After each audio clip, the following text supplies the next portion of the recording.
Nicodemus is beating his head against, what was it Jesus just said? Being born from above? What does that mean?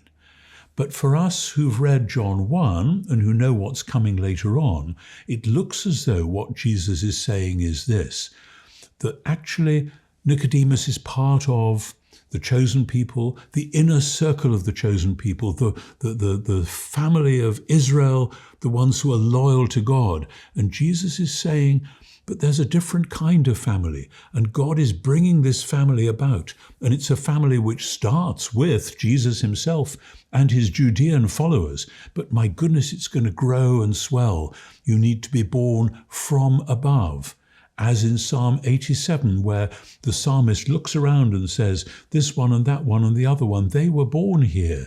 There is a promise in the gospel of a new birth, a birth from above, which isn't then reducible simply to terms of who your earthly parents were.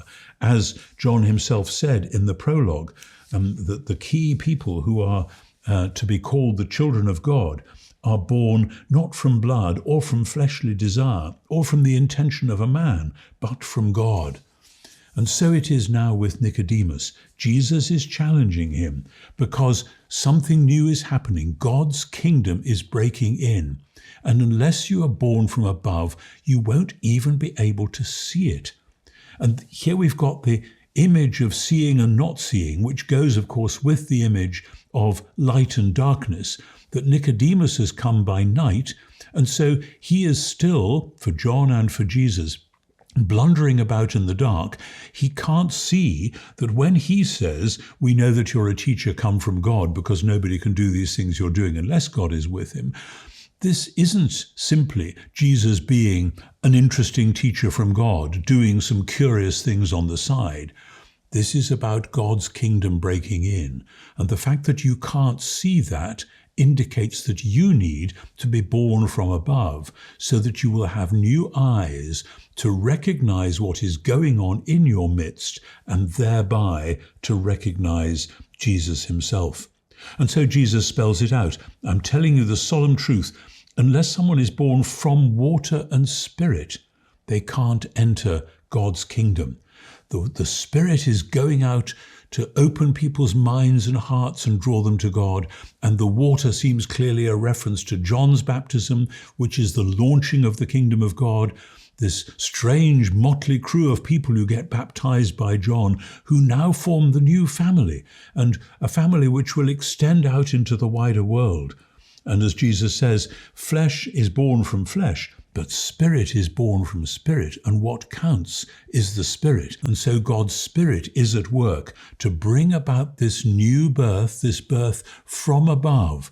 Just as God's kingdom is coming on earth as in heaven, so its human embodiment is on earth as in heaven. God's Spirit brings people to new birth through the message of Jesus, through them seeing what Jesus is doing and realizing that something entirely unexpected is happening before them, and then following that to its source. And as that happens, the wind blows where it wants, and you hear its sound. Something strange is happening over there, but you can't necessarily tell where it's coming from or going to. And then you discover this is what it's like when people are born from above, from the Spirit, born over again. And this is the revelation of God's love.